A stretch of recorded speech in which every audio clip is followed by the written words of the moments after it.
Good afternoon. Whoa, that's loud. Welcome to the last regular meeting, it's kind of sad, of the Human Services Reform, Finance and Policy Committee of the Senate. Just to go out with a bang, we've got a lot of stuff to talk about. I think it's been a very productive year. We've learned a lot. We've reviewed a lot of programs. We're going to have ideas coming up in the next week or so about what we're going to try to do. And maybe just a word about the schedule. There's the if everything goes great schedule. That'll be Monday after Easter, after the Easter break. We'll have a delete all available, and then our plan is to take testimony on that on Tuesday, and then we'll mark it up on Wednesday. If that totally falls apart, which is possible, it'll be a bit more compressed, but that's the optimal schedule, and by any rate, we'll try to be very fair with releasing the delete all as soon as we can so that people can make amendments to it as they want. Although I can't see at this point how it could be improved upon, but some people may have an idea about how they might want to do that. And so if you're interested in testifying, and I could only think you'd like it, but if there's some concern you have, I'm certainly willing to come express your concerns for 2 minutes. Or if you want to make a written thing, you could do that as well. So.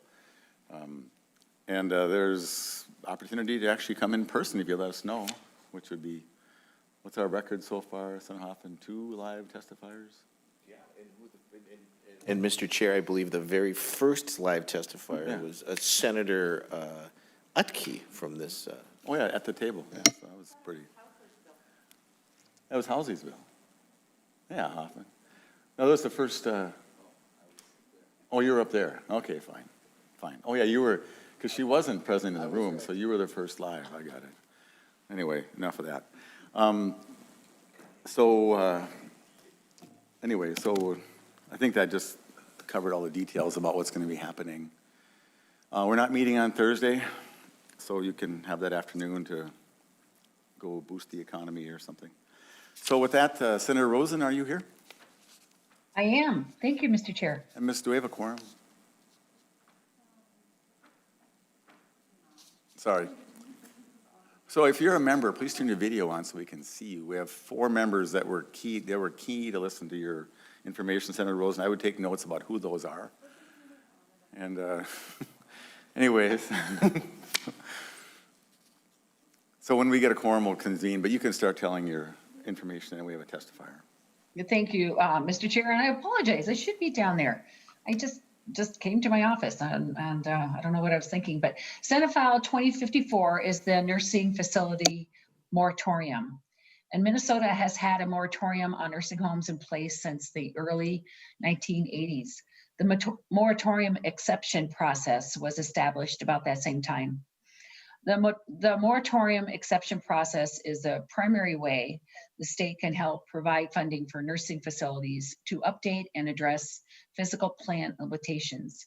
It has been used widely across the state by nursing homes to advance senior care with dignity. And this has become extremely important with the COVID pandemic. Nursing facilities were faced with a tremendous challenge providing care to our vulnerable people in settings with limited space, sometimes with shared rooms and shared bathrooms. So Senate File 2054 provides assistance to allow these facilities to plan and prepare applications and move forward with the changes necessary for the residents. The moratorium exception process is funded by a legislative appropriation to the Medicaid funding base, helping to pay for the amortized cost of the project, because a little help goes a very long way on a project. In Fairmont, the Lakeview Methodist Home has put on an addition, a $20 million addition and update. And they went through a very detailed competitive application process that was approved through the review panel. And once it's approved, the property rate for the facility is adjusted. And with Lakeview's case, there was a 4 to 5% adjusted on their interest for their debt service. So Senate File 2054 establishes a predictable limit for the future so that providers can plan ahead for capital projects. And this predictability is especially important for our small providers. And with me today, Mr. Chair, is Carrie Thurlow from the Long-Term Care Imperative. Ms. Thurlow, welcome to the committee. We actually haven't seen too much of you this year in this committee, so welcome. Nice to have you here. Thanks for having me, Mr. Chair. Thank you, Mr. Chair and members of the committee. For the record, my name is Carrie Thurlow. I'm with Leading Age Minnesota, but today I'm here on behalf of the Long-Term Care Imperative. And Mr. Chair, normally I'm joined by my colleague from Care Providers, Toby Pearson, who's, I know, on deck available for questions, but in the interest of time, we've tried to condense to one testifier. I want to start by first saying thank you to Senator Rosen for introducing and authoring Senate File 2054. The COVID-19 pandemic has, one thing that we have learned is it has shined a spotlight on the critical role that physical space plays in our ability to do infection control. And as Senator Rosen pointed out, the moratorium exception process is the primary vehicle for nursing homes to upgrade either with significant renovation or total replacement of their aging nursing facility physical structures. It's a robust review process with providers putting forward proposals that is reviewed by our review panel, including members of DHS as well as MDH and other representatives, and they operate within the limits set by the legislature. And it is important to note that if the legislature does not act this year on the moratorium, there will not be any funds available to continue physical plant renovations and improvements or replacements in the next biennium. So we view this as critical. It's always important, but in light of what we have learned from COVID-19, the importance has been elevated even more so. So again, we thank you, Senator Rosen, for bringing this forward, and thank you for consideration of this proposal, Mr. Chair. I'm happy to answer any questions.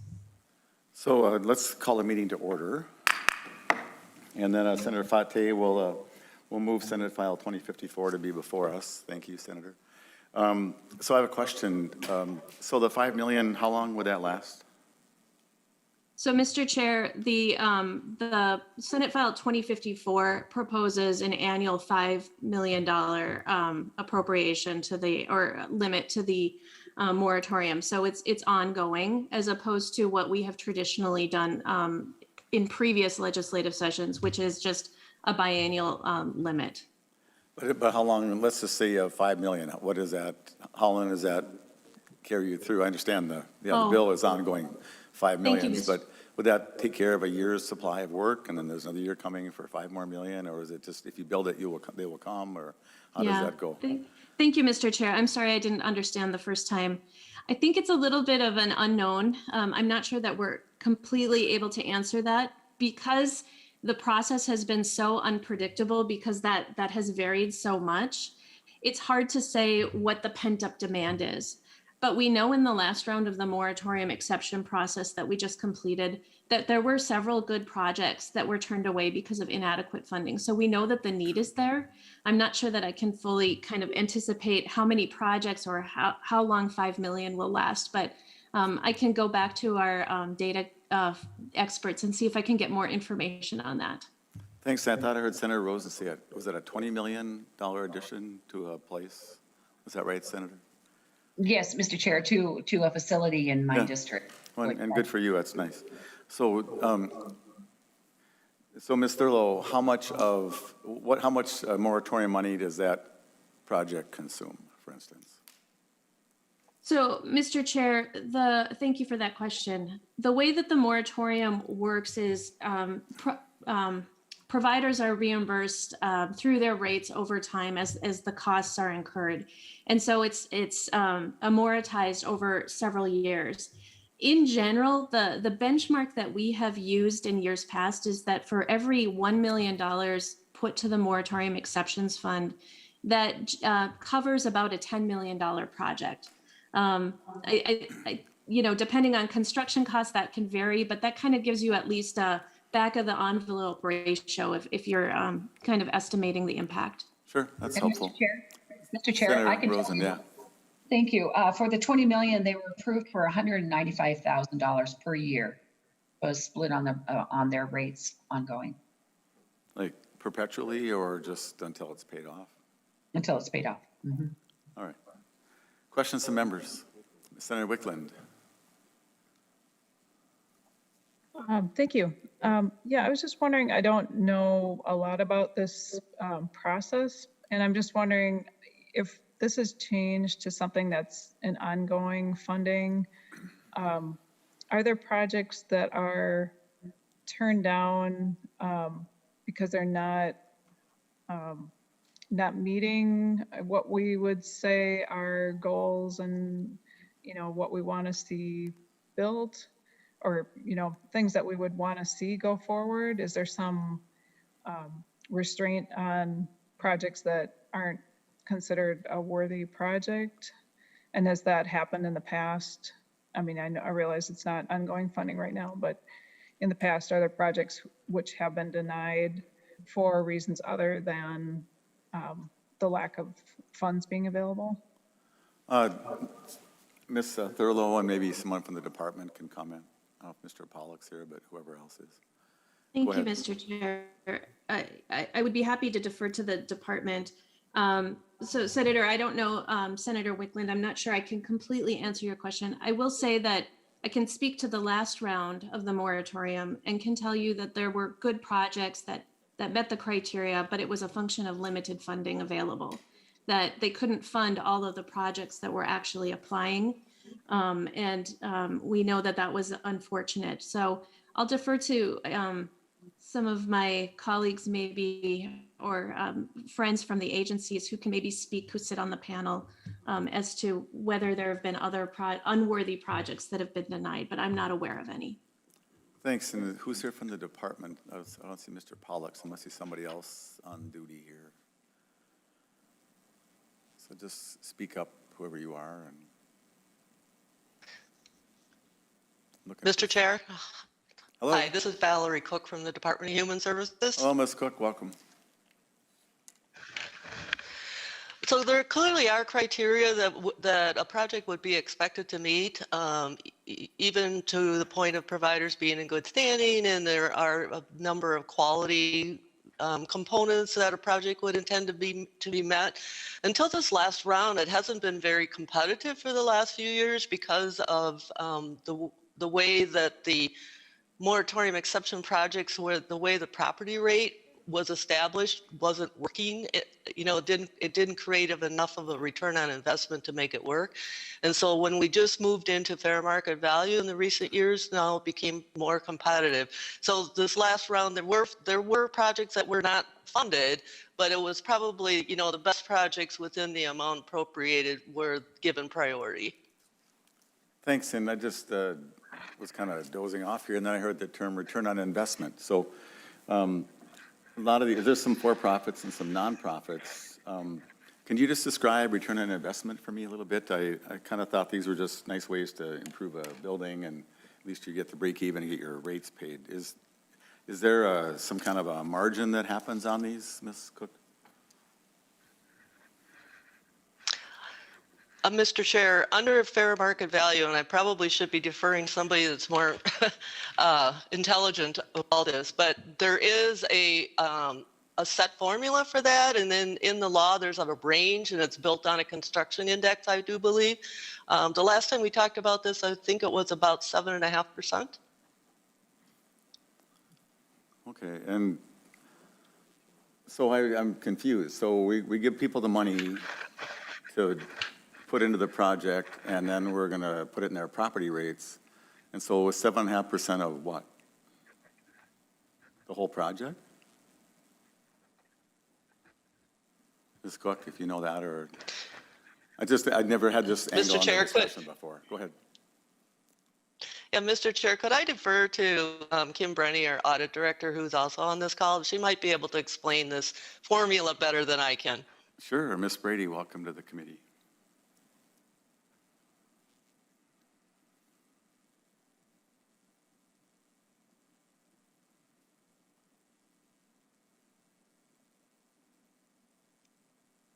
Are you there? Are you muted, Ms. Brady? I apologize. There you go. This is Kim. Okay. My name is Kim Brenny, and I work for the Minnesota Department of Human Services. I work in the Nursing Facility Rates and Policy Division. When a project is selected through the competitive moratorium process and they are approved an awarded amount, it is not given to them in a grant or money up front. The provider has to come up with the funds to commence construction. And once the construction is complete, if it is complete to the way that the project was approved by the Minnesota Department of Health engineers, then they are reimbursed for their construction costs over the course of many years by increasing their property rates. So it's not that they're getting paid twice, once up front to do the project and once, after. It's built into their property rates, and they continue to get that over the course of time. And so I'm not exactly sure about the 7%, what Val might have been alluding to in that regard. But the way that the fair rental value system was established, which went into effect for projects approved after January 1st of 2020 through the moratorium process, a construction index that's published by the construction industry is used and is part of the mathematical formula to determine the construction project reimbursement rate that these facilities will get. And so it changes every year based on this construction index, so that if the costs of construction go up or down significantly, that the property rates that are issued to the provider constructing the project can receive enough in their property rates to cover their costs. The problem with the previous system is that the previous property rate system is that it worked great 20 years ago, but over the course of time, too many things have changed, and that program has aged out, and providers were just not able to even cover enough of their costs to commence construction projects before. And so it's not, I don't think the goal or the intent is to give anyone a profit. We're just trying to, with this formula, it just tries to cover a significant portion of the project costs. Well, thanks. And Ms. Brenny, if you're interested, your camera's off, but I don't know if you're happy with that. Sorry. It's okay. Some days I want to hide. So they don't make any money on the deal. There's no 7.5% profit margin or something. Is that based on?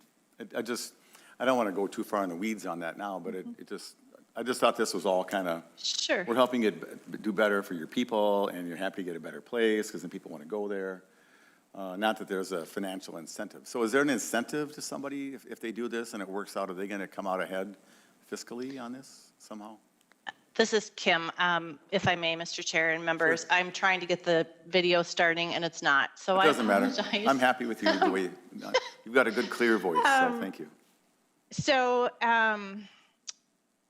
in theory, I suppose someone could make a profit, but the way that they might make a profit off of their new property rate is perhaps if they had, I don't know, a friend or a relative in the business that could get lumber at a super cheap cost.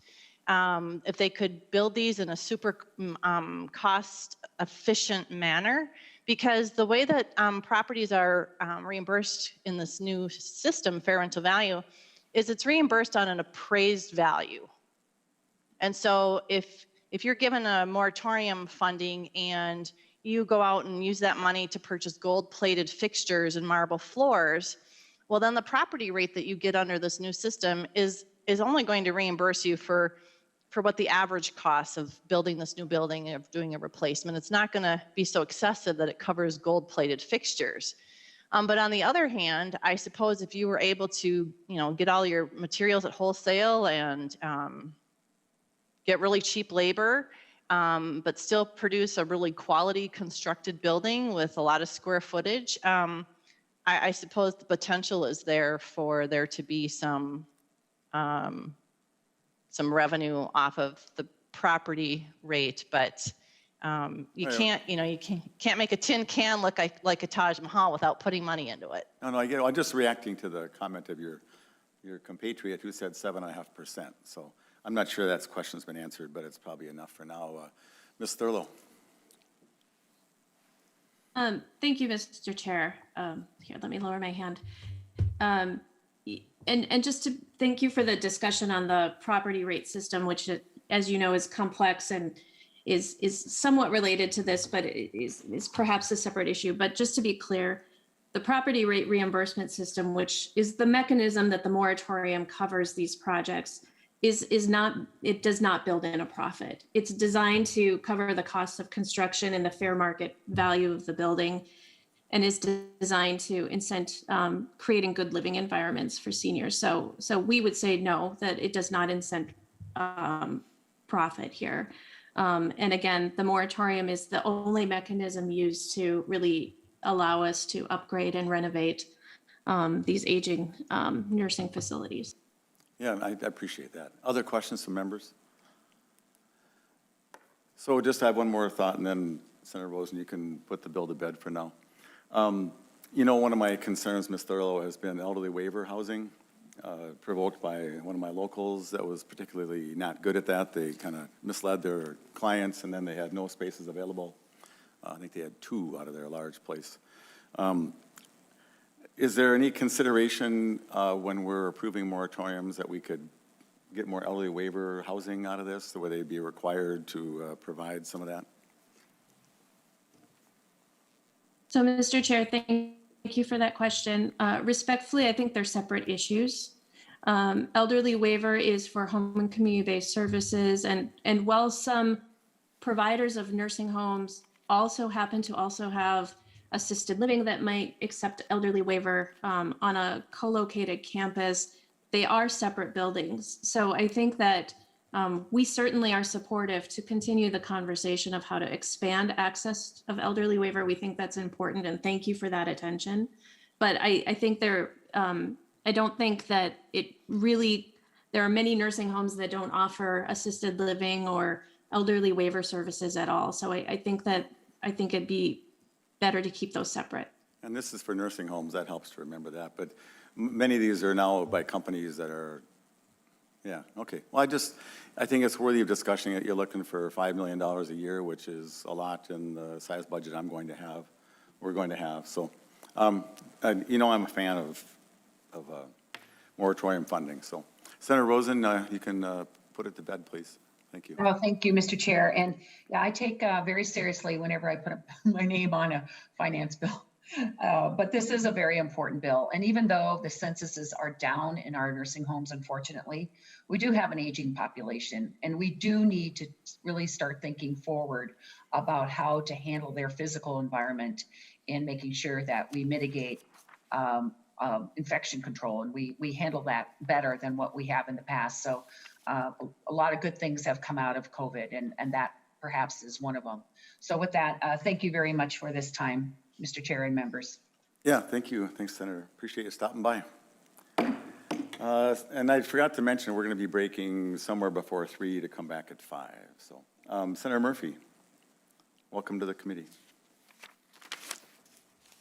Thank you, Mr. Chair and members. Thank you for having me. Before you go, why don't I have Senator Hoffman move your bill? So, okay, it's before us. Thank you.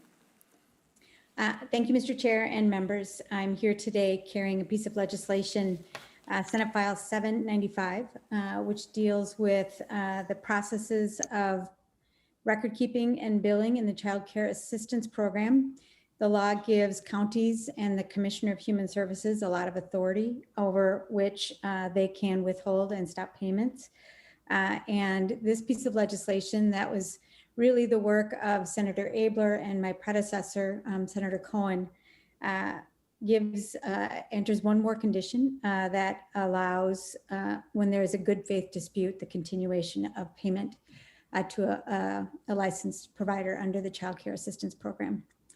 And it is a pretty simple provision. And if Senator Abeler wants to add anything, because this is years worth of work that he's been doing, I'd be grateful for that. Well, thanks. And Senator Murphy, I appreciate getting to pile onto this. Senator Cohen had this challenge, and this actually is not about any individual provider today. This is about changing the process. The department, if they remember, 20 years ago, I don't know how many years ago was that, Senator Murphy? and Representative Murphy, we were working on a case of Monica DeMario, who did something that we decided wasn't enough to warrant losing her license over. So she had a single, unreported, non-fatal error as a nurse, and they ran her through the mill, and it came to our attention, and we redefined what the baseline was. And so we came up with a new policy that, I have to think you were a part of that, Senator. And it said that if you have a single self-reported non-critical error due to some medication or whatever, that's not grounds. We're not calling that maltreatment. And so we redefined it, so that's the precedent. And so, Senator Murphy, I'm happy that we could put our heads together and think of a way that says if you relied on somebody at the county or at the state who you believe to be a credible source, and you did what that credible source says, you can't be held accountable for doing what the credible source said. And there's at least one and probably many more cases over the years that have been the case of this. And so I'm happy to put my name on this project and see if we can't change the standard once again to something that just seems equitable. You know, and Senator Murphy, you've been here helping, we're all not wanting to have fraud in these various programs. But there's fraud, which is intent, and then there's an error, which is just a mistake, and then there's actually acting on the advice of a trusted source, which I think is an entirely different thing. And so questions, actually I'll ask the department to come down, but maybe they can come down now if they come down, turn on their thing, who's ever appearing on behalf of the department.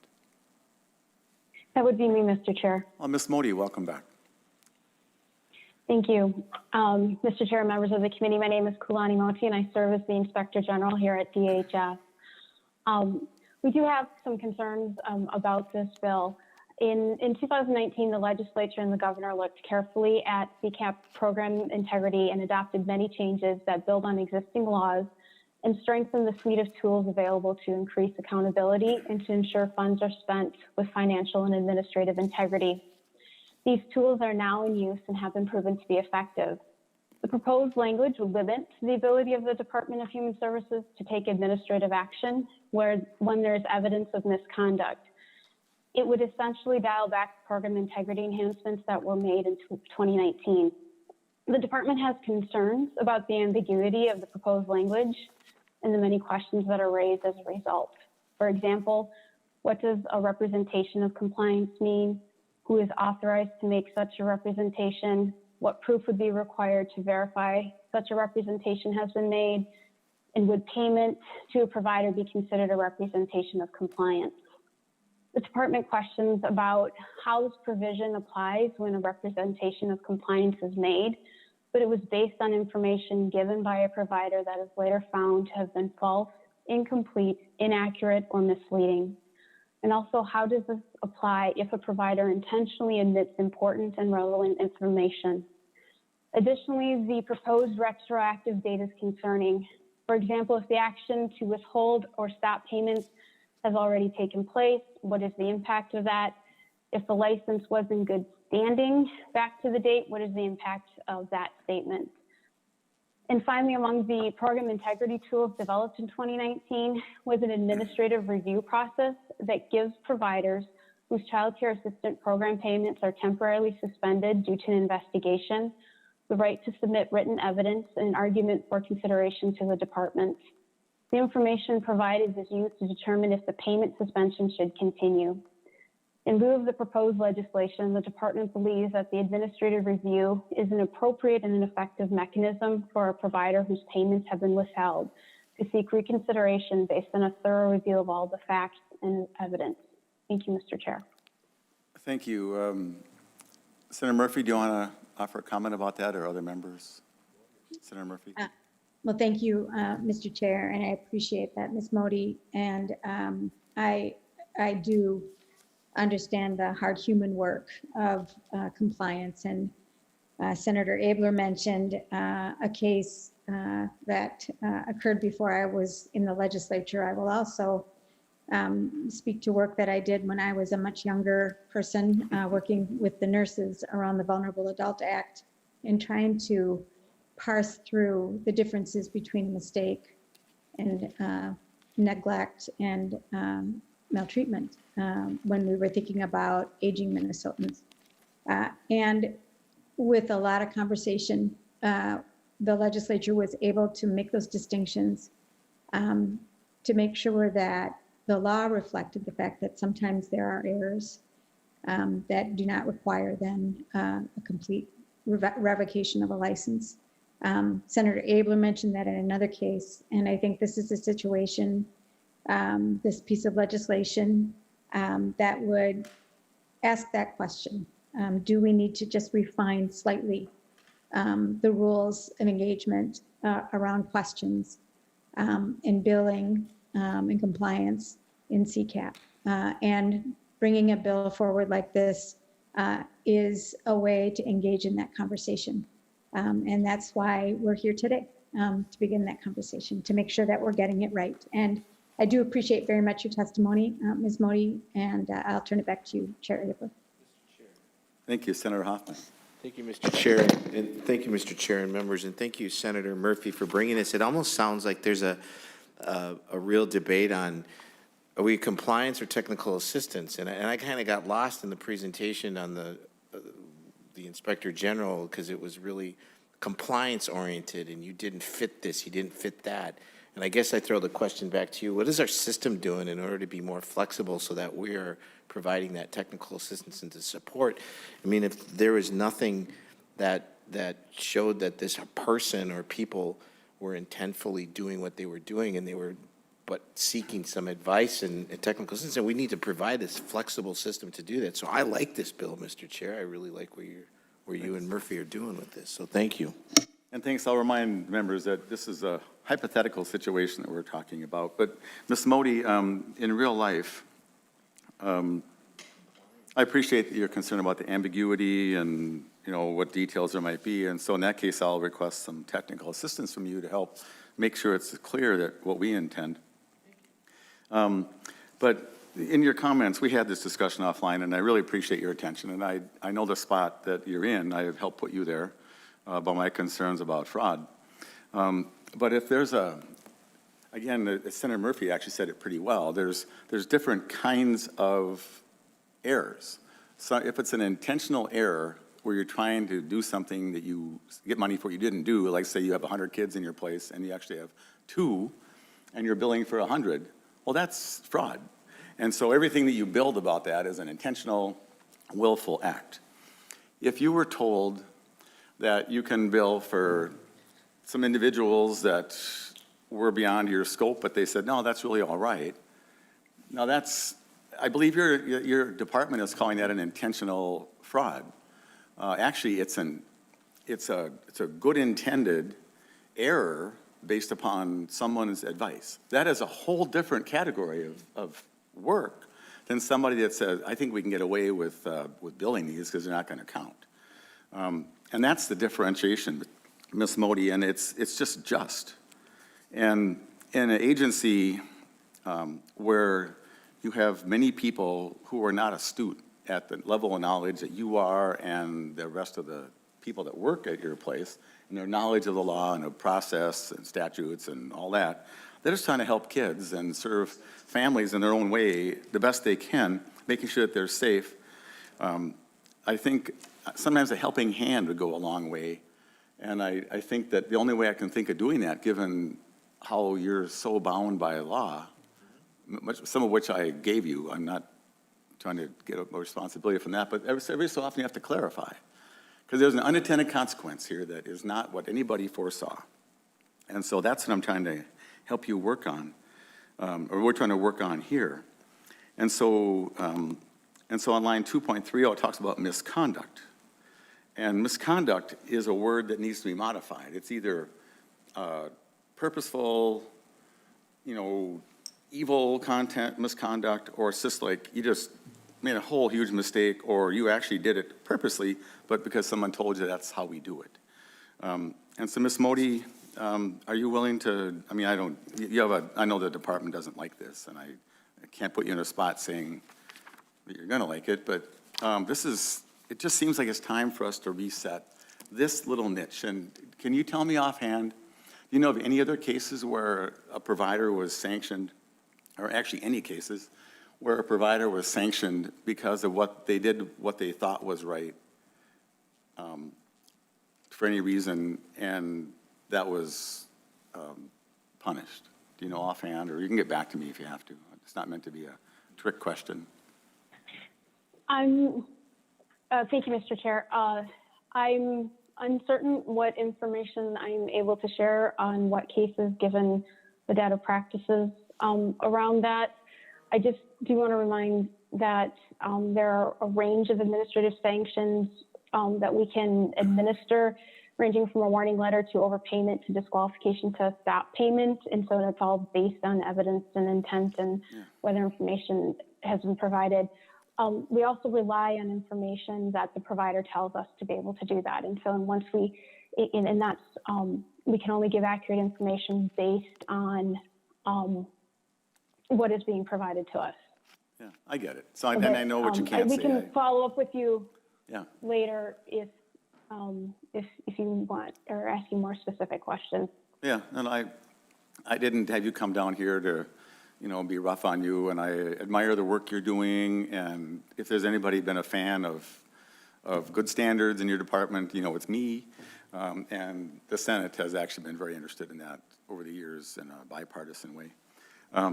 But I think there's a time, and I'll answer my own question in my own hypothetical, that I think there's precious few people or companies who have been told something that they've been misled by somebody who's an official type person and then acted on it and then got in trouble. I will bet you'll find not very many of those.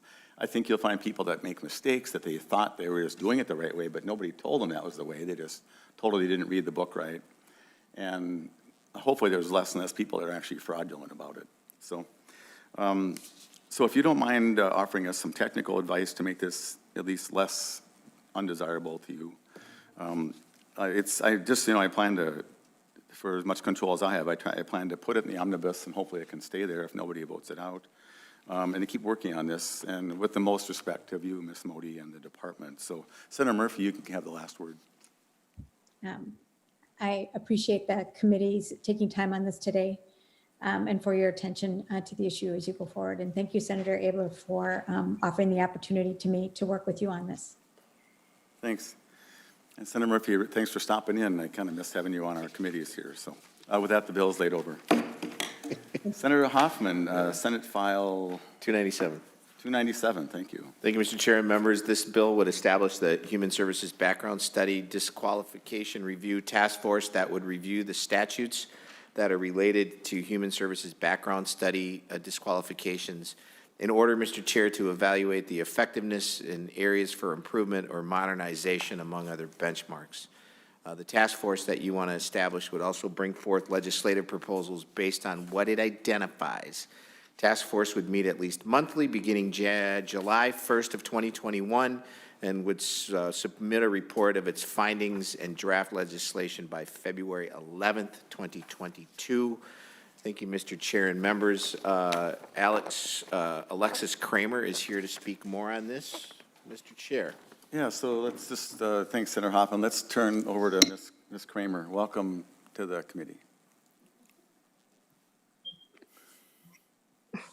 Good afternoon, Chair and members of the committee. My name is Alexis Kramer, and I advocate for the homeless community. I am with an organization called Freedom from the Streets and No More Streets. And I also help families that are dealing with child protection services because I'm currently dealing with them. And I've been homeless before in Hennepin County for 15 months. But now, as you can see in the background, 4 months ago, I had to transfer to Ramsey County to get into a group residential housing. And basically I'm sharing like a townhouse with 2 other roommates. But my 2 children were removed from my care from me 2 years ago. And I am still currently dealing with child protection services. They keep prolonging the hearing. They keep delaying it due to COVID, and they refuse to show me any evidence. And I am representing myself in court. I wanted to talk about that I support this bill. I believe that this bill needs to be passed. But my concern is with the background studies. So in my case, I'm also being charged because I'm being accused of abusing and neglecting the 2 children that are in foster care. And they're also putting pending charges on my background, which is making it hard for me to get a job. I can't work with children. I can't work with vulnerable adults. And I am a vulnerable adult. And I do that every single day with all the advocacy that I do right now. I'm unable to get into permanent housing because after my children were removed from me, I lost all my source of income. And I can't even get any income because every time I try to apply for something, someone is using my CPS case against me to say, oh, you can't do this because I was told you're never going to get your children back, which is not okay. I don't think that people should be looked at due to their past. I mean, I understand in some cases, I understand why, the background checks have to be, looked at. But I really think that we need to stop judging people based on their past and actually start looking at their personality. There are some people that want to work. There are some people that want to get in housing and they want to live their life the way that they should have lived their life before. Like for me, I want to live a happy and stable life, but I can't because I got all these barriers that are stopping me from succeeding the way that I should be succeeding. And the only places that will hire me is nonprofit organizations, which I think is completely unfair. There's not enough jobs out there that will give someone a second chance. And I want to strongly urge the committee to think about like how this is impacting families that are either dealing with child protection or has done something in the past that they truly regret and they want to turn their life around. But that's all I had to say today. I thank you for taking the time to listen to my testimony, and I'm hoping that this bill can be passed. So thank you. Thank you, Ms. Kramer, and, well, God bless you, and, the way you're trying to get through all these challenges. It's like, just keep fighting, So our committee has a lot to do with how we set up the structure of this stuff. We don't often get to see some of the folks trapped in the middle of it. And over the years, I have met many people trapped in the middle of it, starting in 2005 with the tragic case of Drew Shadeen and Mr. Rodriguez, who was just horrible. And so we cracked down on the laws about people who can do things. There were 14,000 individuals that were allowed to work in the face of a disqualification in a process called a set-aside. Prior to 2005. 5 of those individuals reoffended, 3 of which in a very minor way. Not even the area of set aside. Somebody stole $20 from a nursing home resident and like that. So 2 out of 14,000 were set aside, which I think is a better odds, 1 out of 7,000, which is probably better odds than the standard population. So, and it's been just really hard to help individuals who made mistakes in the past, who now have aged far past that, just because of the politics and the hard policy decisions that get made, and, oh, how can you let this person work?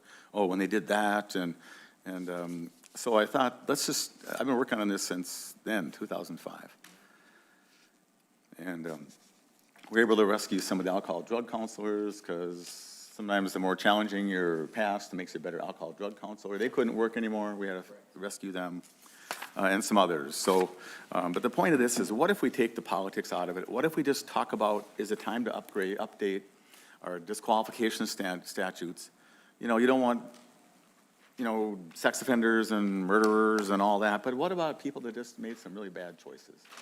And 13 years have gone by, and it's a longer standing disqualification. And so there were stories back in 2005 about a really great worker that had a past. He had a set aside, and he was such a good worker, he got a promotion at a new company. So he quit his old job to a new company, couldn't pass the background check anymore because it was a new background thing and new disqualifications. Couldn't go back to the old company because he couldn't pass the background check. So you have a person who's, we're a rehabilitation state. And I still remember that guy. And I don't even know what happened to him. I don't know what happened to him. But he didn't get to work in Human Services. Thank goodness we were protected from him. And like, no, he should have been there all along. And this is my effort to create this, and I appreciate Senator Hoffman and Senator Pate. And there's plenty of disparity in this group about who can get in and get out. And so anyway, with that, I'll take questions from members and anybody else.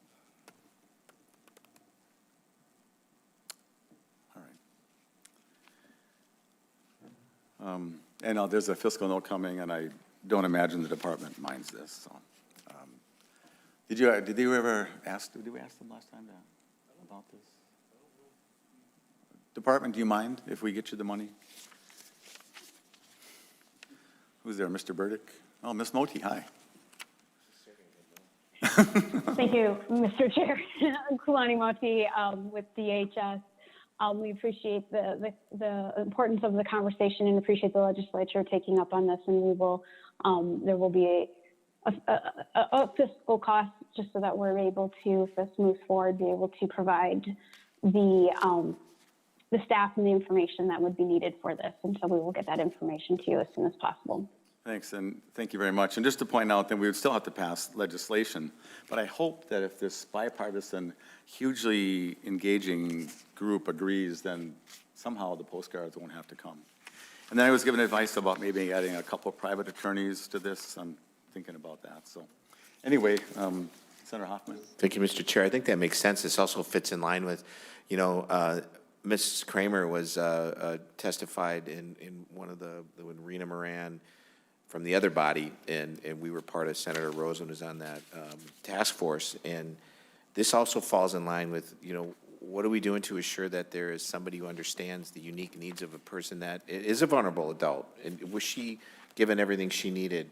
Would she not have lost her children if we would have had some representation? There's a bill, I think it's Senator Uckey's bill or your bill, or it's somebody's from here that says there should be some, at least some counsel or some, representation, because these are folks that are vulnerable adults to begin with. And the system, once again, is not being flexible, and this bill makes it flexible, the system becoming flexible to somebody's unique needs. So I like what you're doing there, Mr.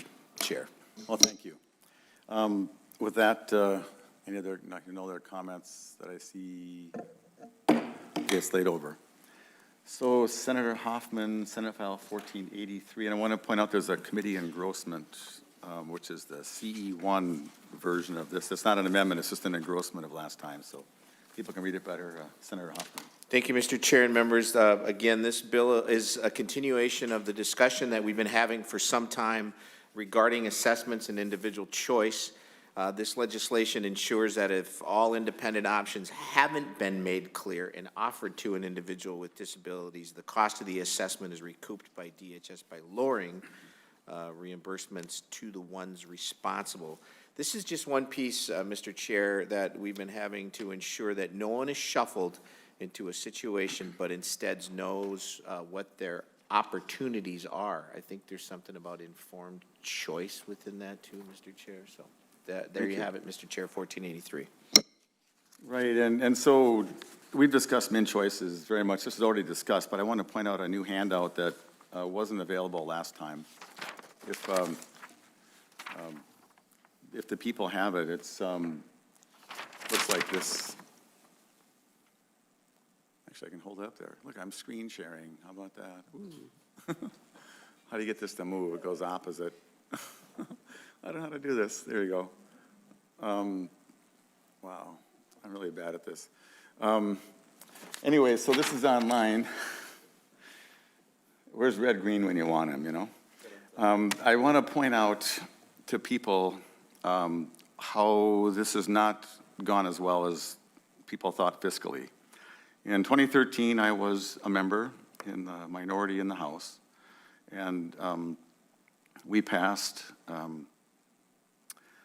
whatever bill it was, and it was expected to cost $10 million in 13 and $73 million in 2019. And so if you just go forward to the most current November forecast, it's estimated it could cost $175 million. Now, like that's a factor of more than 2 of what it wound up being. And you can see consistently that the estimate did not meet the target. And so the columns run down, and you can see that every time when the number changes, it was going to be 73 million forever. And it became 86, and it became 116, and 152, and 175, and it's up to $181 million, which seems like a lot to me. And you can also notice that even though in the forecast it's recorded as a flat number, which you can see is 73.2, it's still recorded in the budget forecast as a flat number. This is the most amazing outlier in forecasting that I think that there has been, and it's like, fine. And do you know where Senator Hoffman, do you know where that money just comes from? Mr. Chair, I don't know the answer to your question, but The excess money comes out of the forecast. It does. Comes out, magically, it comes out of the budget. So it's and not real, it's deepens the mythical. debt or reduces the surplus. Got it. $100 million. I don't know, I'd consider $100 million a lot. And so now, in the biennium looking at us, we're again told it's going to be flat. It's not going to cost one more penny than it costs today, which is $362,420,000. $463 million, excuse me, which is a lot in the biennium. And if you have sat in this committee very long, well, we just heard from a bill that get $5 million to help nursing homes, make nice nursing homes for people. Wouldn't that be nice to have $5 million instead of, you know, all this money? Let's say we only had the 73. That'd be $146 million. What if we just had that? We'd have $120 million. No, we'd have $220 million. Oh, that's wrong. Yeah, Minus. $220 million more. And I'm like, my head keeps exploding about this. And what we're getting is assessment and some related services that are somewhat undefined, but they're based upon people doing things on a random moment time study. And I just think it's a lot, and I don't think we're getting our money's worth. That's my concern all along, and that's why we're doing what we're trying to do. What if we capped it and let the counties find the efficiencies and actually do them? Right now, there's not one benefit to a county being efficient. That's my concern, so. And Senator Wickland rightfully asked last time if there was testimony from the counties, and there's not. And so, Ms. Dietz, I hope that wasn't too pejorative to your testimony, but I just wanted to tell you what I'm thinking, and you can think everything you're thinking to us. So, welcome, Ms. Dietz. Thank you. Chair and members, thank you for the opportunity to testify on Senate File 1483. My name is Barb Dietz, and I am the Human Services Director for Brown County, and I'm testifying today on behalf of MAXA. With me today is Luella Coffer, who is the Senior Department Administrator at Hennepin County, who will also be available for answering any questions you may have. Counties do have concerns with both the underlying bill language of Senate File 1483 and the amendment that was adopted during the last committee. We appreciate being able to share some feedback and look forward to working with the author and the committee members on this bill. First, we have concerns about the subjective nature of the DHS enforcement under this bill. We do not know what method of enforcement DHS will use to verify if counties are providing informed choice to recipients. Current enforcement models would be under our waiver review system. And we do not look at each individual case, but the state looks at rather a sampling of cases every few years to ensure that counties are providing thorough assessment processes. If we need to move to a model where perhaps SSIS would be used to track this data, counties have concerns that there would need to be increased technology infrastructure, and DHS would need more horsepower to make this happen. Counties are also worried about the intersection proposed between case management or service development and the assessments. Min-choice assessments are completed to determine eligibility for different programs. Case management follows this, and it is the responsibility of the case manager to provide all of the options to the individual or family when developing the service plan. This language penalizes counties doing the assessment, although the responsibility for exploring all of the available services is really the role of the county that's providing case management. In some cases, these aren't the same counties, The assessor might be from the county of residence and the case manager from the county of financial responsibility. And it is the case manager who's tasked with helping the individual design a unique lifestyle based on their eligibility for programs. This bill seems to want to impose fiscal penalties for case management compliance, but places the burden on assessments, which creates concern on how this could be effectively monitored. Counties are also concerned about setting rates at 2020 levels. Counties were able to do many efficiencies during COVID, including the ability to do min-choice assessments remotely. We're also making recommendations for this to continue beyond COVID. So setting a rate measurement level at 2020 performance doesn't seem reasonable to determine rates for future years, since the counties don't have any control over whether or not those waivers will be continued and if we'll be afforded the opportunity to perform those efficiencies. There's also a difficulty in implementing this proposal, as not all counties are 100% in min choices and couldn't be able to comply with that requirement. Finally, counties have some fundamental concerns about moving forward with such sweeping change that could affect the finances of service delivery when min choices revision is on the horizon. We have all been waiting many years for the current min choice assessment to be less questions and to be more efficient. And we are hopeful that this updated min choices assessment rollout this year, that we can experience these new efficiencies, but we haven't utilized this yet, so we don't know that. It seems premature to move forward with a system reform when the system is on the brink of significant modifications that we've been waiting for years. It seems reasonable that an approach of this type might be considered once we see how the min choices revision project rolls out. We thank the committee for drawing attention to this complex area of service delivery. From the county perspective, we agree that there's a significant need for developing efficiency and streamlining services, which are ultimately our largest cost driver. Counties are committed to working with legislators to explore what future reforms might look like and how we can efficiently and effectively deliver the right services to individuals as they live their most productive lives. Thank you for the opportunity to share some initial thoughts on Senate File 1483. Luella and I are happy to answer any questions you may have. Well, thanks, and I appreciate that. Questions from members? Senator Wickland. Thank you, Mr. Chair. Yeah, I guess I just wondered if DHS would have any comment on how the language puts them in this role of enforcing, and as Ms. Dietz spoke of this need to enforce, and it seems kind of vague how they would enforce the lack of efficiencies. And I just wondered if the department would have any comments on that or other aspects of the language. And sure, and you've just read I was going to have them come down. So why don't they come down, and while they're coming just down, I'm such a dinosaur. There's no one coming anywhere. There's no one in the room except for us. I mean, there used to be like a whole corner of them. You could just like go talk about every topic you wanted to talk about. Yeah, and like, yeah, when the arms are crossed looking at you, then you know you're kind of in trouble.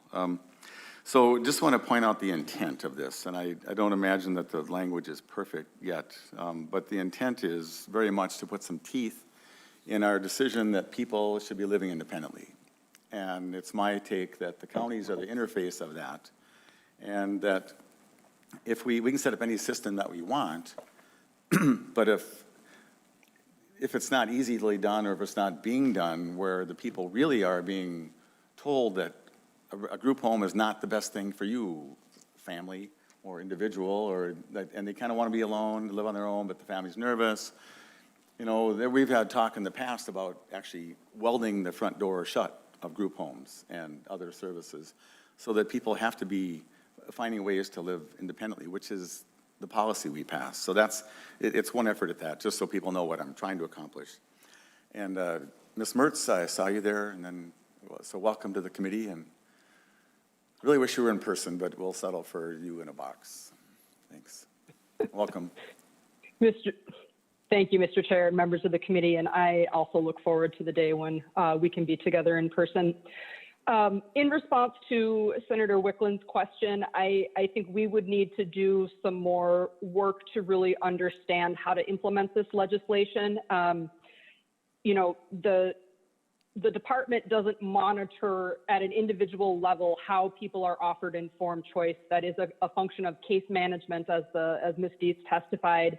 And what informed choice looks like for any particular person is very much a function of what natural supports they have available and what they want out of their life, what services they're eligible for. So it's a really complex conversation, an important conversation. We certainly want to be engaged in ongoing, discussion and work with the counties about how do we really make that standard real and actionable. But specific to this legislation, I think we would need to have a better understanding of what is the standard of the expectation of informed choice and separating the distinction between what is informed choice at a Min Choices assessment with a support planner versus an informed choice from a case manager when they're going deeper into planning for services and supports and getting to the point where services are actually authorized and a plan is being built. So assuming we could identify the standards in those particular places and have the resources to do an individual case-by-case analysis of whether that standard was met, we would also need to understand what level of penalty would be imposed, the mechanism for doing that. I am guessing or assuming that the counties would want some kind of appeal process in that, as that would be taking funding away from them. So I think there's a lot of operational details that we would really seek to better understand the intent and how that actually plays out in functions before we could implement something like this. Senator Wickland. Well, thank you, Mr. Chair. Thank you to the department. Yeah, I guess, Mr. Chair, I guess question for you then, does that seem like that language that you have here, is that going to drive what you want to happen just based on what you just asked or what you just stated you wanted to happen? Is that going to cause that to happen through this language? Well, and Senator Wickland, I really appreciate the tone of your question. It's probably one of the less perfect ways to accomplish that. But I'll pose the question back to you. How do we make sure that this happens? How do we make sure that a county that really doesn't want to provide any kind of services but group homes, and there is at least one out there that we've heard about, I won't burden you with their name, and a system that's geared toward housing, and it used to be warehousing, we're getting better than that, but a system where it's not challenging each individual to be all they can be, even helping them dream to what they might want to be, and helping them will it and then become that. How do we do that? And that's the challenge. And we keep wrapping ourselves up with more and more stuff that we pay for, to the point we're paying $363 million in a biennium for an assessment that was supposed to cost $150. And I don't know, I appreciate that. Senator Wickland, I'll let you react if you want. And I'm not trying to be clever, I'm trying to be sincere in this, and I don't know the answer. And I know this is clearly not the final answer of what we've got. So go ahead, Senator Wickland. Yeah, no, I understand the desire and what you're trying to get to, and what you're trying to understand about how much money we're spending on this. It just seems like there must be other ways to get at whether people are being offered appropriate services for their case or for their situation. But I'm not as knowledgeable in this area, and I'm not an expert at all. So it just seems like if that's what you're trying to get at, is this going to help with that? No, it's a fair question, and that's why we're having a hearing. And I'm happy that they get to comment. And we have amazing staff, and you ask them, can you write this down? And then they write it down as best as you can conjure it. It's a new idea, and my problem is only my creativity and not the staff's ability to write down what I'm trying to say. So, but if we don't we just have to make sure that every individual gets all the opportunities they could imagine that they could ever hope to achieve. And in that hope to achieve is actually a way to get there. And in a way to get there, the system has to like make it easy to succeed. So, I don't know, Senator Hoffman, did you want to say something? Yeah, Mr. Chair, thank you. And I think this brings up an interesting conversation. And I'm trying to find, there was in the report that I had scanned and sent over to my assistant yesterday, there's an actual drop in the amount of people, numbers now, in 2023. So that are going to be eligible for services. And you know, that thick report I'm talking about, and it was that grid. And if I remember right, 2023, there shows a decrease in the amount of people. And if I'm off by 1 year, then I will be corrected. But it's interesting that if you're seeing a decrease or a bump down in the amount of people that they forecasted that would be eligible for services, you know what I'm talking about, then why would you see an increase in the actual projected expenditures for the, I mean, where does that money go or come from, I guess, is the question that pops in there. I don't know. And Senator Wickland and Senator Hoffman, I mean, you're helping ask the right questions. And we as a legislature cast about for the answer. And there's another part to the bill as well, and that's where we capitate the money. That's what I said initially, and this other teeth thing is important to figure out how we do that. But that's Senator Wickland and members, and I'm not picking on you, I'm just chatting. That's our charge, I think, as the public arm interfacing with the administration. How do we make it work?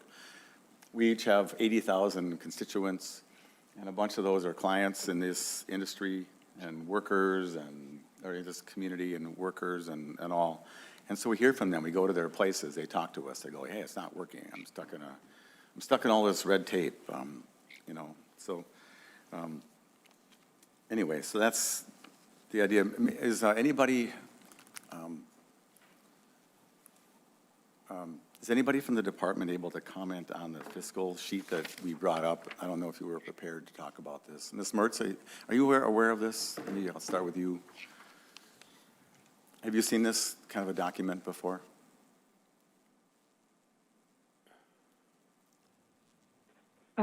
Senator Abler, members of the committee, I am familiar with that document, but for all things fiscal, I'll defer to my colleague, Elise Bailey, to answer those more specific questions. Okay, Ms. Bailey, welcome. And this was created at my request, just so you know. It's just extracted from old forecasts. So, Ms. Bailey, welcome. Thank you, Senator Eagles.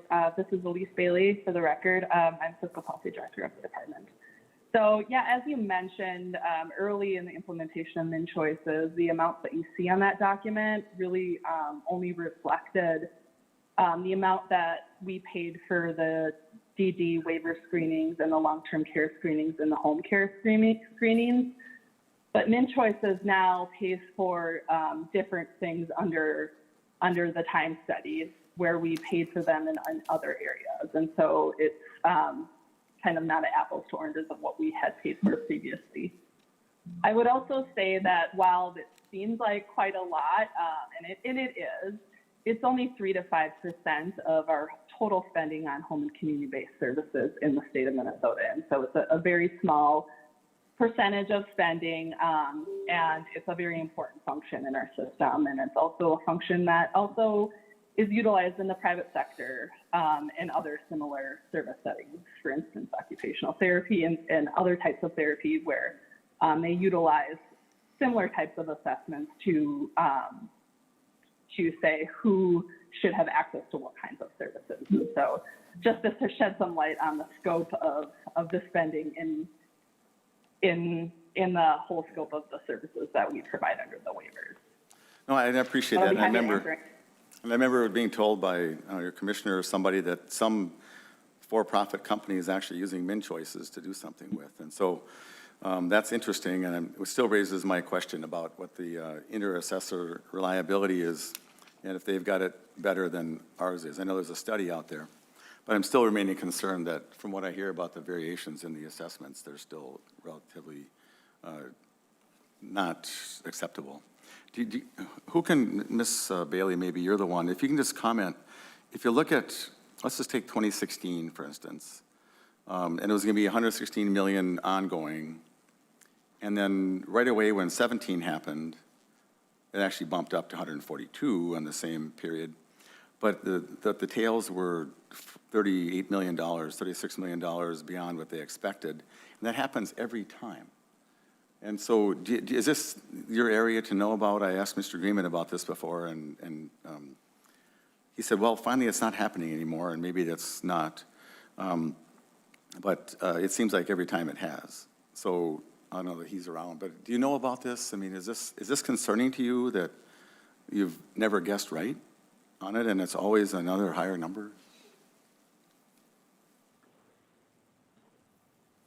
Chair Abler, thanks for the question. I would say yes, we like to be right. Of course, when we're forecasting, we like to be right. I think it was challenging with this particular law change in that what we are paying for under the time study was different than how we paid for it previously, so it was challenging to predict. And it is leveling off, but it is a challenging service to predict given the large scope of people that are assessed in our state. Yeah, I guess I'll let it go in a second, but I just want to point out that as you look at the chart, from whatever year they estimated it, it's going to be the same there forever.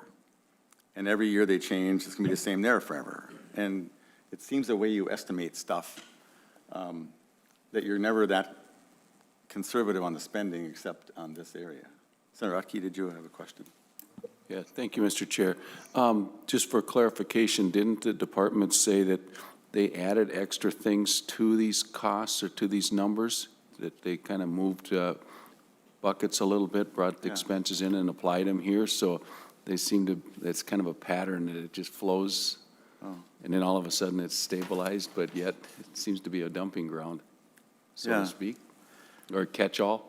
Yeah, thank you. And the time study method is not a way to drive efficiency. Maybe just, we're burning up, and Ms. Dietz wants to say something in a second, and I'll call on her.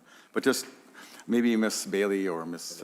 Mertz, if you could just at some point list when the changes happened to where you included more items into the min choices so we can see that. But I still don't understand why last year you said it would cost 179 million ongoing, and then this year it's only off by 2 million, which is better than it's been. But every year they never thought it would go up, even though every year it had gone up. That's my real question. So Ms. Dietz, welcome, and thanks for bearing with us and being part of the conversation. Yeah, from the county perspective, I just wanted to share regarding your initial desires with this. I think the county shares with you certainly the desire to have everybody receive informed choice from their counties and be able to be fully informed as to what their options are. Your questions related to, why are so many people going into group homes and why aren't they allowed to live independently? I just wanted to share with you from the county's perspective, we have a lot of difficulty in being able to find staff to be able to serve people in their homes. So even though that's a preferred choice by individuals, it can be very difficult to find the staffing, which that does sometimes lead to more costly alternative options for individuals. So I just wanted to bring that up. Senator Wickland, then Senator Hoffman. Thank you, Mr. Chair. I just wanted to ask if Ms. Bailey could comment on basically your question. She stated that other things were added, and I just wanted to understand better. Is that based on decisions that the legislature has made about other services that will be required to be added in these assessments? Or is that just a decision that the department made? If you could maybe explain that a little bit more, I'd appreciate it. Good question. Ms. Bailey. Chair Adler, Senator Wickland. When we first implemented the time study, what we paid for what was added to the min choice was what we were paying for under the time study is different than what we had paid for in specific units of assessments prior. And so it includes a lot more activities than what were paid for previously. And Ms. Bailey? And, Oh, go ahead. Oh, sorry, I thought you were done. oh, sorry. Go ahead. We did publish a 2019 Random Moment Time Study legislative report that could maybe provide members with a little bit more detail on what are the factors that are considered in the payments and what is all being paid for in the time study. Yeah, Ms. Bailey, if you want to send that out to us again, I think this is something we're interested to read it. Reports are good, and then you really want to read it. So send it to Ms. Johnson, and she'll get it out to us. So, thank you. Senator Hoffman. Thank you, Mr. Chair. And it's interesting that Ms. Dietz talked about informed choice. I'm wondering, from a county perspective, what is the definition that you're using for informed choice? Do we have a working definition of informed choice from your perspective, Ms. Dietz? Ms. Dietz. Yes, Senator Chair and committee members. Informed choice, I guess I'd have to look up to see what the definition is that is technical, but informed choice would be giving people the opportunity to be aware of what different options they had to both live in the community or live in a residential setting, and to know what those choices are and to be able to choose from them. The reality is the services and the people providing the services also have to be available for whatever choice it is that they make. Senator Hoffman. Thank you, Mr. Chair, and thank you, Ms. Dietz, for your honesty. That's to my point exactly. There is not a working understanding of what truly informed choice is, Mr. Chair. And so if there's anything I get from this conversation is we got a systemic issue on identifying that. So, Ms. Dietz, I do thank you for your honesty about that. You're working under, that's what I asked for, your working understanding. But we clearly, we have work as a system to do to make sure that everybody, when they're making decisions on behalf of individuals with disabilities in partnership with them, that they understand that this is a informed choice conversation we're having. So thank you, Mr. Chair. Okay, well, I think this has been productive. I am seeking advice certainly on how to make this go. And Senator Wickland, to your original question, if I could make a law, I don't think I would put that section into law just yet. But I do want to provoke the discussion, and the Senate, I believe, as a unit is committed to, independence in so many ways. And so how do we make it happen? How do we systematize it so it happens? And sometimes you need a carrot, sometimes you need a stick, and I guess, nobody likes the stick part, but it has to happen. So with that, the bill is laid over. Oops, sorry about that. Senator Hoffman. Thank you, Mr. Chair and members. 1480, no. Oh, we're going to do waiver reimagine. Correct. Sorry, let me just announce. I can't even keep track of my own schedule. When we come back at 5, we'll take up Senate File 1063, which is Family First. That'll be quite a discussion. And then we'll go over the governor's budget and the, assuming we don't have time left, now we'll go over federal funds. So now we're going to move to waiver reimagine. So Senator Hoffman. Thank you, Mr. Chair and members. In discussion of waiver reimagine, and specifically what you brought up within this committee is the streamlined service menu and what are options there. So thank you, Mr. Chair and members. This language that you have in front of you right now is an ongoing part of our conversation on the waiver reimagine and the changes that have occurred and that have been impacting providers in sometimes a negative way. And I don't want to be negative word, but that's the only word I can think of in a way that isn't working right now for some. So for supported living services, there's basically two things that are in front of you, Mr. Chair and members, and there will be some more that we will add on because there was an aspect, we had some working group advocates bring in some concerns, and Mr. Chair, that is current language that is going to be brought at our next stop, prior to our next stop. But the two things today in front of you is, number one, is for supported living services. You're really looking at a unit of services a day, or it's 15 minutes, right? Mr. Chair, when a day rate 3.26 is authorized, there's any portion of a calendar day where an individual receives services is billable as a day.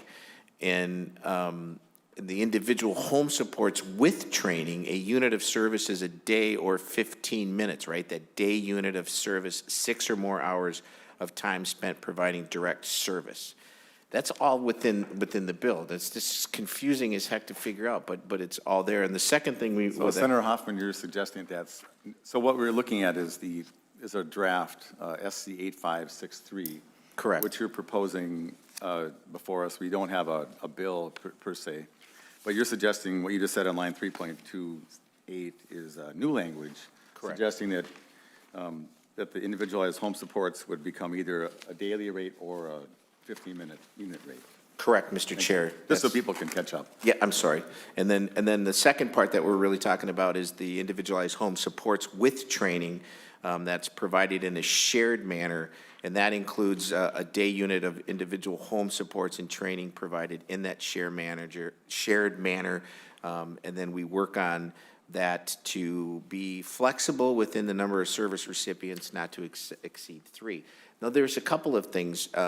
Since our original discussion, we had put out, there is a misunderstanding out there about how providers and co-signing, and providers can still co-sign. So I thank Christy Grom for validating. We sent for some clarity on an email, Mr. Chair, and you were mentioned, you were actually included in that. And so this is still an ongoing discussion. There's still some things that I have in here, Mr. Chair, that we want to bring forward. Specifically, you had talked about an advisory committee, a membership doing the waiver advisory committee. You also talked about the future phases on how to promote, specifically looking at integrated housing and self-direction. We must ensure that the waiver services are flexible enough and funded appropriately. Those are things that you would ask people to look at. And then also to really look at the individualized budget methodology, and then how are proposals that are being impacted, how is it streamlined, and what's there some efficiency? So those are ongoing, and you'll see some language when you're ready to write this up into a bill. Those languages will be sent to you, Mr. Chair, on behalf of everything that you've asked for. So with that, there's your. Yeah, thank you. And so let's chat about that a little bit. And just to recap where I see we're at in this whole waiver business, I think the apple cart was really challenged. Is that a good metaphor? It was upset, but I mean, how about a challenged apple cart? Anyway, the apple cart was made more difficult to run. Where did that come from? Senator Hoffman, I don't know. But so the DWRS system came out of the feds, and that was the beginning of, I think, great challenges to the system. And so there were some winners, and there were some people that did not win. No losers, just people who did not win. Actually, some people really lost big time both in their as clients and as service providers based upon that. And I always thought there should be more factors. But anyway, so that was 7 years, and it's implemented now, and so we have the concept. Exactly the date. Yeah, so we've been a part of that, you and I. And so it's been a very, very hard time, and I don't know, some people are out of business because of it, and there's no services being provided in some of those niches because of that. And then enter reform efforts and, min choices and all that, and then the streamlined menu, which this addresses in particular, which had some real gaps. And as it rolled out, many providers and many individuals weren't even aware it was going to happen until it happened to them, which is curious. Back to the counties and engagement and informed choices and all that. It's hard. And Ms. Dietz and others, I'm not saying your job is easy. I'm not saying it at all. These individuals present themselves with great challenges and opportunities, and it's on you to handle it. So we're not impugning anybody there, but but as policymakers, we set a policy, and the department brings policies to us, we look it over, and if we ratify it, that's now the policy. We were part of it, we're accountable. And so the menu has made some things very challenging, some of the shared services, some of the services for people needing services more than 16 hours a day, which are the people with the greatest needs. If you have a small need, you're probably going to be fine, and you don't really mind anything. I've heard no complaints from 4-hour-a-day individuals or 6 hours a week or anything like that. And so, Senator Hoffman, you're attempting to get your arms around some of those topics. And so, just so people get the context. And then we'll move into let me just give the overview, and then I'll be done, and we'll listen to Ms. Grafstrom, and we'll discuss this some more. And then comes Waiver Reimagined, which on its face seems like a really good thing. Let's have more independent living. Let's have more independent everything. Let's give people a choice. Let's make sure they have control of their budget. But in that, there's always some consequences. And so, given some of the pitfalls that have come in the earlier changes, I'm very concerned with how it might actually work. And an individualized budget sounds nice until you don't have flexibility. And if the budget's too low, if it's based on min choices, which would have been assessed in one county different than another county. So, and then the clustering of individuals into 13 stages with some subgroups. And there's, I don't know, I've met a lot of people, I don't know of any two alike, given their circumstances, their family setups and all that, and I'm just very, very concerned. And so I think that we're ahead of the schedule there, and I think it needs to, I think we need a pause on that. And so, Senator Hoffman, let's go back to talking about this menu thing. So, do you want to say anything else, and then we'll bring Ms. Grafstrom up? No, I think that's good. I just wanted to highlight, years ago, I'll never forget, there was more flexibility, and in Hennepin County, I remember watching this case manager. Her name was Diane Dodge, and she would look at each individual, the unique and individualized needs of the person, and she would do her best to get them, and because, like you said, not one person fit the same little thing, and it was just like, I wish we'd get back to that model, we should call this the Diane Dodge model, but I don't know why I just thought of that, but that's exactly what prompted me, was when you're talking about, we fit them in it, and the scary thing that you're hearing from people too is, you look at the E, let's look at this spectrum of services, and the E, where it's 24, 365, where's my incentives? Where's my flexibility? What are my true choices? Those are questions that people are popping out. And so with that, Mr. Chair, I think, Sarah Grafstrom would be good to have a conversation. But I think this is a necessary conversation, and I hope that the people watching, and it's got to be a huge audience, but or maybe it's not, but the people that are watching are trying to appreciate the transparency we're trying to do this with, in a way that we wish we had a room full of people and they would be full today, because they would be talking about this. But I think in the name of administrative simplification, administrative standardization, administrative accountability, we've lost Diane Dodge. We've lost that. Debbie Dodge? Diane? No, it was Diane. We lost the Diane Dodge factor where what do you need? Well, let's make that happen. Do you really need this? Well, maybe a little of this, a little more of that. Yeah, well, we could do that. We've got some money in the budget left. Could you use a little less so this other guy can get something? And we're getting all away from that to this, I get this, or you get this, and then here's your silo. If you underspend it, we never figured out where the money's gonna go if they don't spend it. Right. It's gonna go back to the bottom line and buy roads or something. So Ms. Grafstrom, and we need roads, Senator Hoffman, but especially Highway 10. Senator, Ms. Grafstrom, welcome to the committee, and thanks for being part of the conversation, and thanks for your leadership.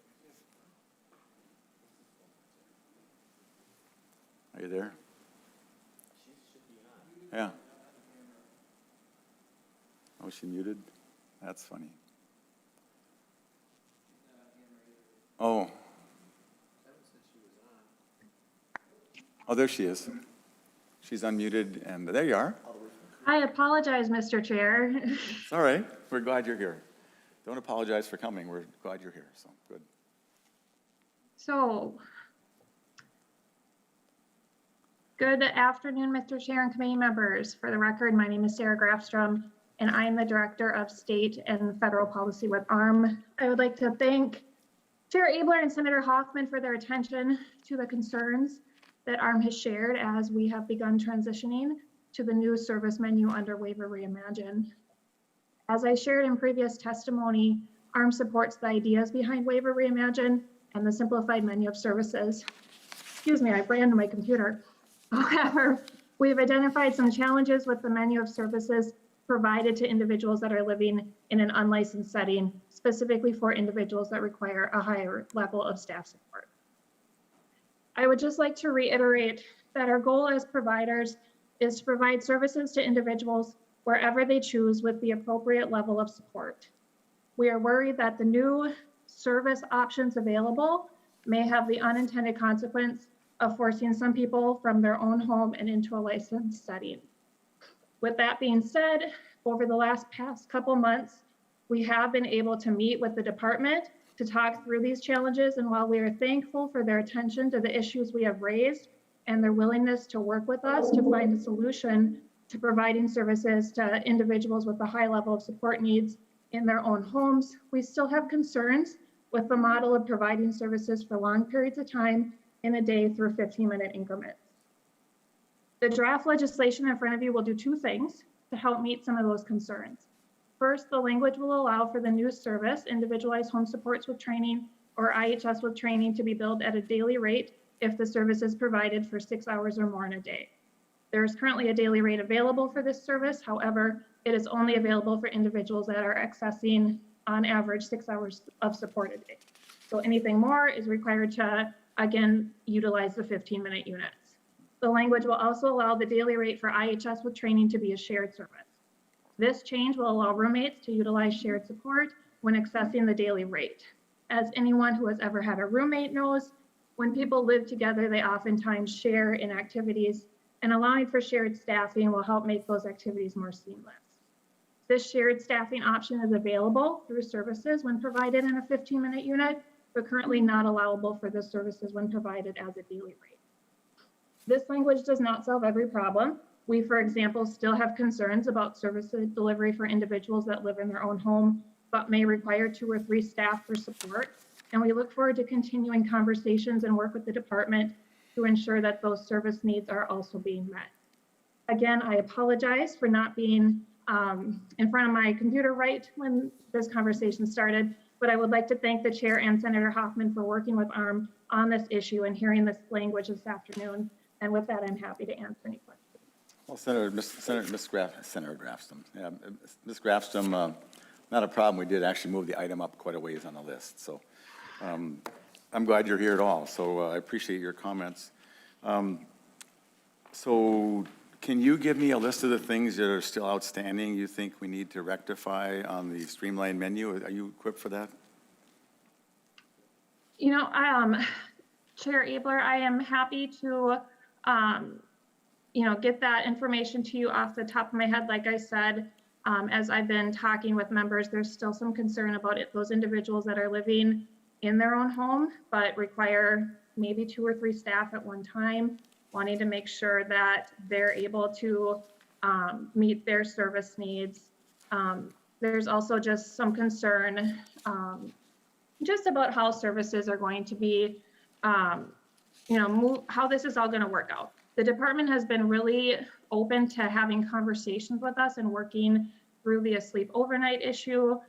We've been trying to come up with a solution to that, utilizing the 24-hour emergency support in a 15-minute increment and being able to make sure that individuals still have access to a sleep overnight. And so I'm happy to, again, get some more information, get some more details from our members and get you any other outstanding issues that we're still working through. But it's really those individuals with the higher level of support needs that we want to make sure that they're not losing access to services. Well, and then thanks. The other thing I'll just mention is individuals that are living in supportive apartment settings. So maybe they had shared staff between multiple units of apartments that will eventually be transitioning to a new service in 2023. And DHS can, correct me if I'm wrong, individualized ICS, and I'm blanking on the exact name of the service, but trying to find a model that fits those individuals until this service model comes on board in 2023. That's another thing we've been working on with the department, is making sure that those folks still have access to services too from now until that new service is online in 2 years. Thank you. Senator Hoffman, were you going to say something? No, Mr. Chair, it's good to hear, and I'm glad, Ms. Grafson, that your ongoing conversations that your association and the folks that you represent are being discussed from our systems level. And what it caused me to wonder, Mr. Chair, you had asked about modeling, what does your model show you? And I don't know if that was ever given any kind of, did you get any information about, because if we're trying to predict where we're going to be and we have all these other variations of system change coming in, what Sarah just talked about and what, we know we need to do in 2023, did you ever get your question answered regarding modeling? Because I'm saying if you have a model, if you've done your modeling out there, you should already have some anticipatory types of discussions that should be in front of you. So, Mr. Chair. Well, Senator Hoffman, I remember Ms. Mertz is still here, but I remember she was going to check with her data people, and I don't know if it was that consultant or they had like 1 million data points or something. Ms. Mertz, do you remember that discussion we had about modeling and then some of the, like, I remember my question was, how many people living in a group home don't belong there based upon their min choice assessment that, or at least they could just as well be living independently, I guess that's the term. So Ms. Mertz, do you remember that? So and then you were going to check on that, but I think Senator Hoffman had a similar question, a little bit different. Are you there? Mr. Chair, members of the committee, I am here. I am not fully understanding the question for which you're seeking an answer. If you could restate it, that would be helpful. Senator Hoffman. Yeah, Mr. Chair, I remember you had asked, looking at, and specifically the conversation wrapped around, if you look at the E, right, we were doing the 24/7, 365, and then there was this perception that you get paid $72,000 to have your child at home or in a least restrictive environment, but yet when you put him in a more restrictive environment, it's $179,000. I'm just doing this off the top of my head because it prompted me the question because I remember Senator Abeler asking, what does your modeling tell you about the potential of this rolling out?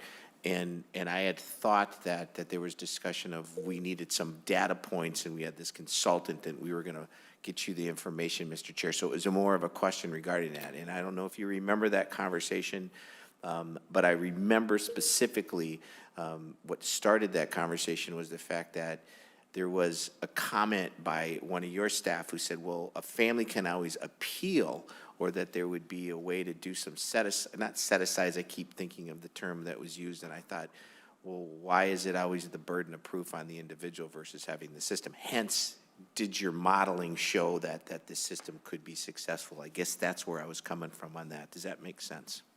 Ms. Mertz.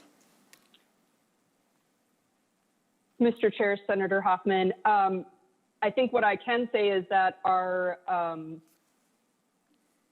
analysis of how to assign support ranges was based on about 1 million data points related to claims and how people use services combined with what it costs to provide those services. And as you all know, the rate for which certain services are paid out is set by DWRS. And so the modeling that we have through the analysis does indicate that we're hitting close marks on, and we can certainly get you more information, and I may defer to Ms. Bailey to get you more specifics, but we are confident based on the statistical analysis that we've done that individualized budget methodology that we're proposing this session will support people being able to utilize services in the way they currently do, but with expanded options for self-direction and increased transparency to understand how much money they have to work with and build a support plan around that.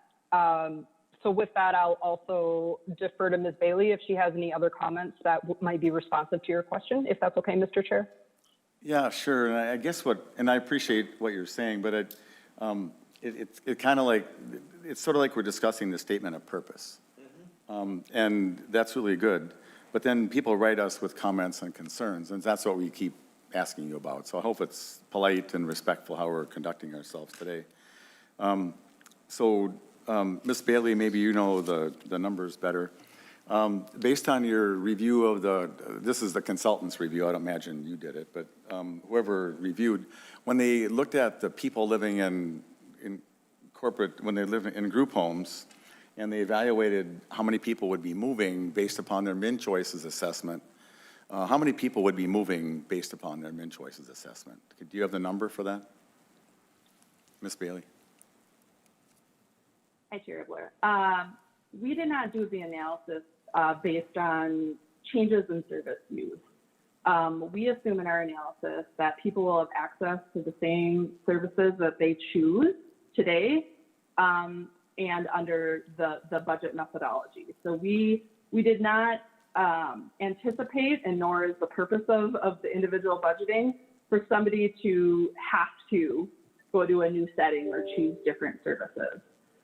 In general, our budgeting methodology is found that 84% of people would have equal or higher to budgets than they would today, and that further, people who are living in their own home would have 89% of them would have equal or greater budgets than they would today. And so that's kind of the analysis that we've done.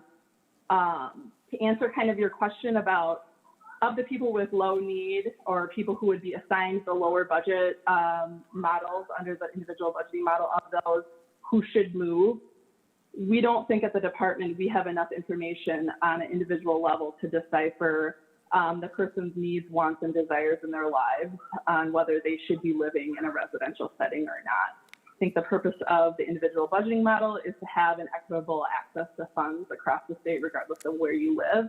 And from that, you can make the choice of what services best fit for you in your life.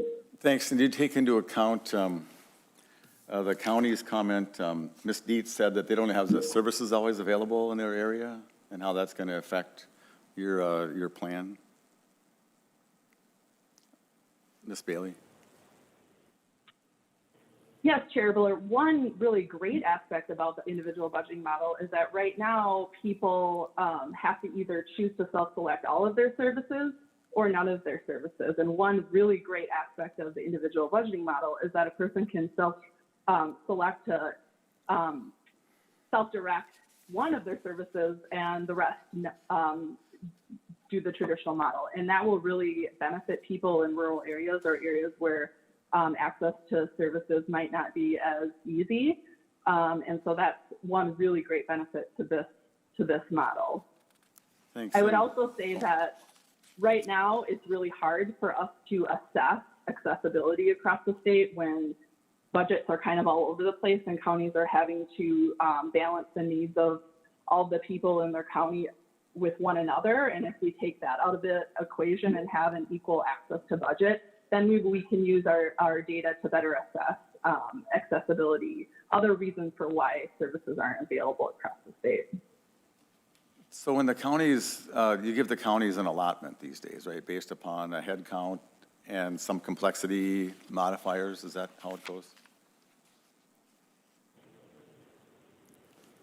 Yes, Chair Ibler, that's how we do have a method based on the number of people served. Yeah, and do you have any And idea then the what county- do you have any idea what they buy with that? Do you have any idea about how many, I mean, you pay money out in DWRS, do you disaggregate that, so how many hours of overnight something, or how many hours of DT&H, and how's it broken down when you get reported it gets reported to you? Chair Abler, we would have access to the data in our MMIS system. So that is where the county goes in and authorizes the service plan for a person. So we have access to what is being authorized, how many units would a person be authorized for each particular service. And then of course, as providers bill, we have access to how many claims or how many dollars are spent on those services. Sometimes it's more challenging to translate that into hours. In a 15-minute unit, some of our services are under 15-minute units, some are under, full daily units. So it's sometimes challenging to translate that in that fashion, but that is the data we have access to. Interesting. I'm just saying, it's like we're flying in the dark sometimes. Could you comment about the SC 8563 draft? I don't know who should comment, Ms. Bailey or Ms. Mertz. The Senator Hoffman amendment, what do you think of that?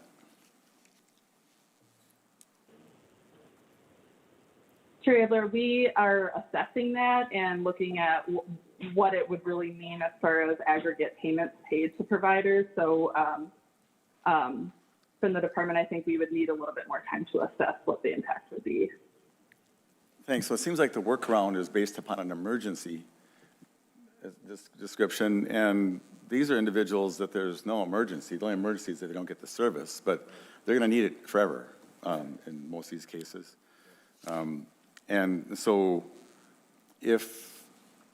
are you planning on a workaround that's going to be more than just a workaround? I mean, are you going to a remedy that's more than a workaround? It seems like this is kind of a remedy, and I appreciate your assessing it. But do you think we need a remedy, or do you think we're pretty good the way we are?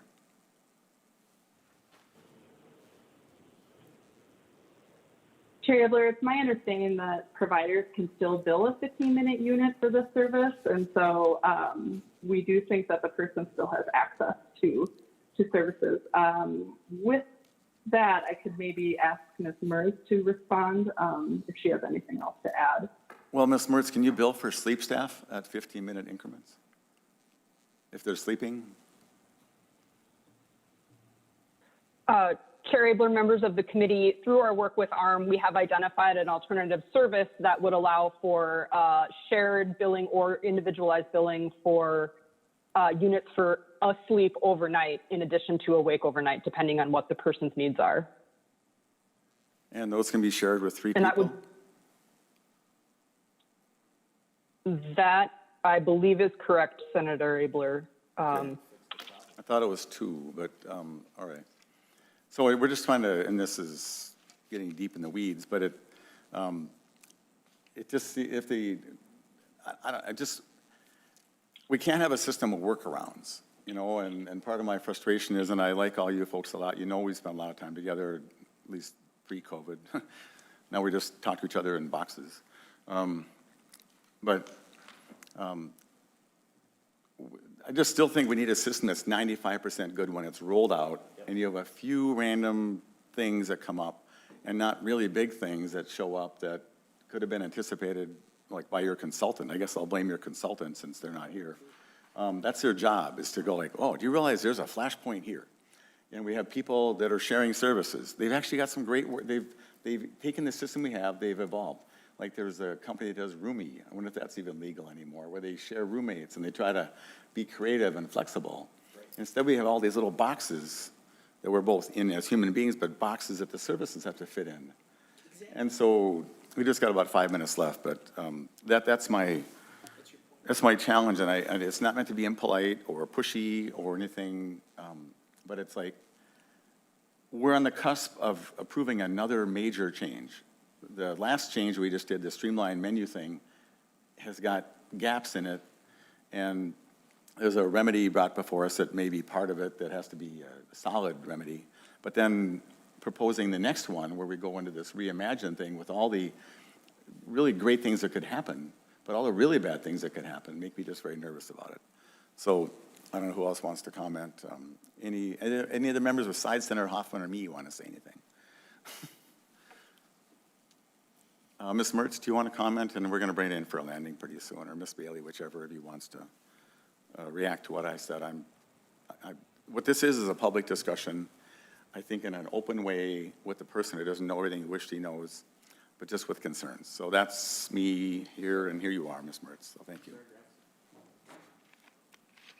Senator Hoffman, members of the committee, we deeply appreciate the questions and the conversation, as well as the stakeholder work that we've been doing related to these changes, and certainly appreciate the issues raised by ARM and their members, and continue to work together with them to make this system work. And Senator Abler, I share your vision for the future, which is we have a system that really works for 90 and 95% of people, and then we have some exception processes as needed to meet people that have extraordinarily complex needs.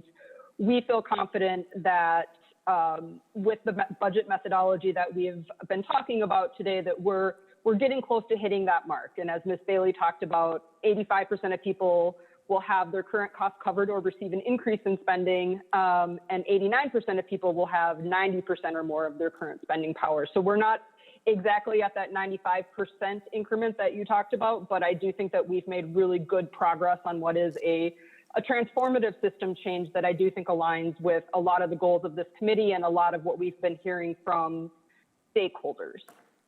So I think I'll pause there and see if there's any response, but I appreciate you giving me the opportunity to comment on that. Yeah, thanks. And Ms. Grafstrom, did you want to say anything before we kind of bring it in for a landing? Thanks, Chair Abler.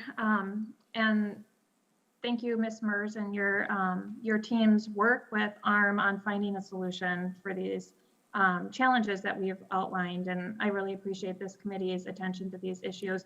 I just want to say, so Ms. Mers is correct that people that are living in unlicensed settings and receiving, high level of support can receive those supports through 15 minutes. But what we're trying to address in this language is if you're receiving, services through 15 minutes and sharing that service with your roommate, you know, can you imagine if the staff person is saying, okay, right now I'm helping John, so I can't, and I'm going to bill that 15-minute unit to John, and now I'm going to turn my back, and now I'm going to help Jim, and I'm going to, you know, bill that 15-minute to, and I didn't even try to do that, to tell you the truth, with your both to your names. That's pretty good. I get it. You know, just the program integrity concerns that our members have around providing services in that way, we really do feel would be addressed through the daily rate solution that we're trying to bring forward. And so, like I said, we're more than grateful for the department and for your attention to this. We want to continue working with the department as they analyze the language, and if there's a better way to be meeting some of these concerns, we are more than open to continuing those conversations. But we're just trying to figure out how we can be providing meaningful services to people wherever they choose to live. I appreciate that. And Ms. Mertz, we're just about done, but what is the way that you're seeking feedback from the families and the providers? Like, they've written me just kind of randomly, and out of that random interactions have come Senator Hoffman's and my efforts here. And so, do you have some record of what the people have said that you've been asked? Are you asking them proactively or waiting for feedback to come just up the pipeline about how this is working? Senator Abler, member of the committee, we have done a lot of different stakeholder engagement through a variety of methods, and some of that is outlined in our legislative report. Our biggest efforts involved doing stakeholder engagement with family and people, and of course with COVID, we had to do No, Ms. Mertz, only. Ms. Mertz, I mean since January, since it's rolled out, the feedback from that specific thing. And I know you already told me that before, so I just don't want to, the time's short, I just wanted to, can you talk about since January, what your feedback mechanism, seeking feedback has been, if you're seeking it or waiting for it to trickle up? Mr. Chair, thank you for that question and clarifying what you're seeking for. We have been meeting extensively with a small group of parents that have been really working with us or concerned about some of the issues. So we're doing sort of individual meetings with people. We are also working on developing kind of an advisory task force and implementing that so that we can hear from providers and advocates in a forum and a venue. So those are some of the things that we've been doing since January regarding stakeholder engagement and feedback. And then, of course, as we receive feedback, questions or concerns on an individual basis, we take those very seriously and respond to those as well. Yeah, so 25% of the universe is now in this streamlined menu, and another 1/12 will come in April, and so on. So anyway, so just for anybody's watching, we're interested in hearing from you as well. We'll pass that on to the department. And just to wrap this up, this is the end of our regular meeting on this topic.